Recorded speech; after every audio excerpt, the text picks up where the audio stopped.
Hello everyone, চলে এসেছি নতুন একটি মিনি ব্লগ নিয়ে। সেদিন গেছিলাম কলেজে, যেহেতু আমাদের গ্র্যাজুয়েশনের রেজাল্ট বেরিয়ে গেছে তাই সেটা আনতে গেছিলাম।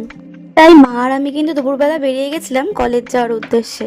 আর দেখো, কিছুটা সময় পর কিন্তু আমি কলেজে চলেও এসেছিলাম। আর যেহেতু অনেকদিন পর সবার সাথে দেখা হয়েছিল, ওই জন্য কিন্তু অনেকক্ষণই আমরা একসাথে গল্প করলাম আর কিছু ছবি তুলে তারপরে কিন্তু চলে গেছিলাম লাইব্রেরিতে। ওখানে লাইব্রেরি কার্ড ক্লিয়ারেন্স করার পর চলে গেছিলাম অফিস রুমে রেজাল্ট আনার জন্য। ওখানে অনেক লাইন পড়েছিল, তারপর কিছুক্ষণ পর কিন্তু আমি রেজাল্টটা হাতে পেয়ে গেছিলাম। যাই হোক, তারপরে কিন্তু সব কাজ মিটিয়ে আমি বেরিয়ে পড়েছিলাম কলেজ থেকে। তারপরে আমি আর মা চলে গেছিলাম একটু বড় মার কাছে। তারপরে আমি আর মা চলে গেছিলাম একটু মৌচাকে বাড়ির সকলের জন্য একটু মিষ্টি কিনতে।